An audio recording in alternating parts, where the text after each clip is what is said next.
Hi అండి. Hello! నమస్తే. Welcome to Geetha's kitchen. ఈరోజు మన వీడియో వచ్చేసి మసాలా ఎగ్ కర్రీ. ఈ మసాలా ఎగ్ కర్రీని ఒకసారి ఇలా ట్రై చేయండి. బటర్ నాన్‌లో కానీ ట్రై చేయండి. టేస్ట్ చాలా బావుంటుంది. ముందుగా వీడియోలోకి వెళ్ళే ముందు వీడియోకి ఒక లైక్ ఇచ్చేయండి, షేర్ చేయండి. ఫస్ట్ టైమ్ ఛానల్ చూసిన వాళ్ళు ఛానల్‌ని సబ్స్క్రైబ్ చేసుకోండి. ముందుగా ఒక మిక్సీ జార్ తీసుకొని అందులో ఒక మీడియం సైజ్ ఆనియన్‌ని కట్ చేసుకొని ఇందులో వేసేసుకోవాలి. అలాగే 2, 3 పచ్చిమిర్చి, కొద్దిగా పుదీనా, కొద్దిగా కరివేపాకు, 10-15 జీడిపప్పు ముక్కలు, అలాగే 5, 6 వెల్లుల్లి రెబ్బలు. మీడియం సైజ్ ఉంటేనేమో 7, 8, కొంచెం చిన్న సైజ్ ఉంటేనేమో 10-15 వరకు వేసుకోవాలి. చిన్న అల్లం ముక్క. వీటన్నిటిని కొద్దిగా వాటర్ వేసుకుంటూ కొంచెం పేస్ట్‌లా చేసుకోవాలి. ఇప్పుడు స్టవ్ పైన ఒక ప్యాన్ పెట్టేసి అందులో 3 స్పూన్ల దాకా ఆయిల్ వేసుకోవాలి. ఆయిల్ కొంచెం హీట్ అయిన తర్వాత సన్నగా కట్ చేసి పెట్టుకున్న 2 మీడియం సైజ్ ఆనియన్స్‌ని ఇందులో వేసేసుకొని కొంచెం దోరగా వేయించుకోవాలి. ఇదిలా ఆనియన్స్ కొంచెం వేయించిన తర్వాత ఇందులో 2 మీడియం సైజ్ టమాటాలని ఇందులో వేసేసి టమాటాలు మంచిగా ఫ్రై అయినంత వరకు వేయించుకోవాలి. టమాటాలు బాగా ఉడికిన తర్వాతనే నెక్స్ట్ ప్రాసెస్‌లోకి వెళ్ళాలి. సో, టమాటా ఉడకడానికి జస్ట్ ఒక 5 మినిట్స్ పడుతుంది. టమాటా తొందరగా ఉడకాలి అంటే కొద్దిగా సాల్ట్ ఏసుకొని ఉడికించండి. టమాటా ఈ విధంగా ఉడికిన తర్వాత ఇందులో 1 స్పూన్ దాకా ధనియాల పౌడర్, 1 స్పూన్ దాకా జీలకర్ర పౌడర్, 1 స్పూన్ దాకా పెప్పర్ పౌడర్, వీటన్నిటిని వేసేసి మంట లో ఫ్లేమ్ మీద పెట్టేసి మాడనివ్వకుండా బాగా ఉడికించుకోవాలి. ఇప్పుడు ఇందులో 2 స్పూన్ల దాకా కారం వేసుకోవాలి.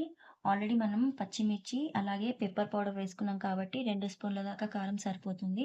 ఇప్పుడు 1 స్పూన్ పసుపు వేసేసి కలిపేసుకోవాలి. ఇందులోనే ఈ ఆయిల్‌లోనే కారం అనేది జస్ట్ ఒక 1, 2 మినిట్స్ పాటు ఉడికించుకుంటే సరిపోతుంది. ఇప్పుడు ఇందాక పేస్ట్ చేసి పెట్టుకున్న ఆనియన్, పచ్చిమిర్చి, పుదీనా పేస్ట్‌ని ఇందులో వేసేసి కలిపేసుకోవాలి. ఈ మిశ్రమాన్నంతా ఇందులో కలిసేలాగా బాగా కలిపేసుకోవాలి. మంట అనేది కాస్త లో ఫ్లేమ్‌లో పెట్టేసి కలిపేసుకోవాలి. ఇప్పుడు ఇందులో కొద్దిగా వాటర్ వేసుకుంటూ కలిపేసేయాలి.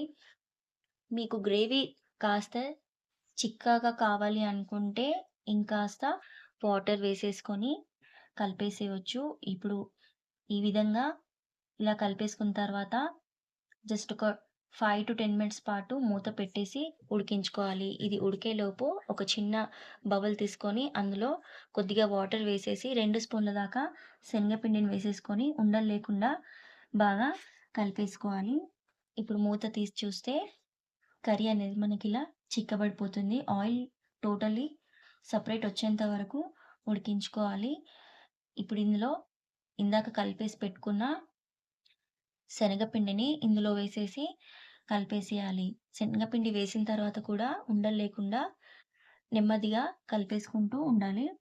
తర్వాత మీకు నచ్చినంత గ్రేవీ కావాలి అనుకుంటే ఇంకాస్త వాటర్ వేసేసి జస్ట్ ఒక 2-3 మినిట్స్ పాటు ఈ పచ్చి వాసన పోయేంత వరకు ఉడికించుకోవాలి.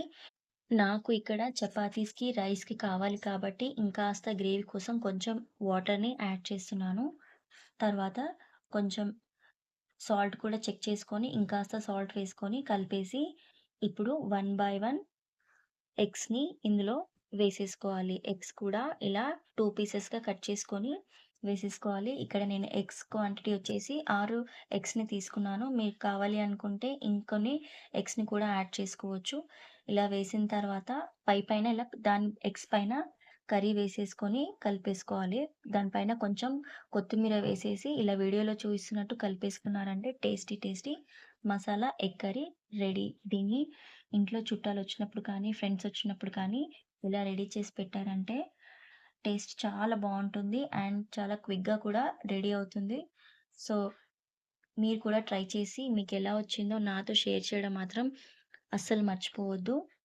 వీడియో గనక నచ్చినట్టయితే లైక్ చేయండి, షేర్ చేయండి, సబ్స్క్రైబ్ చేయండి. Thank you for watching.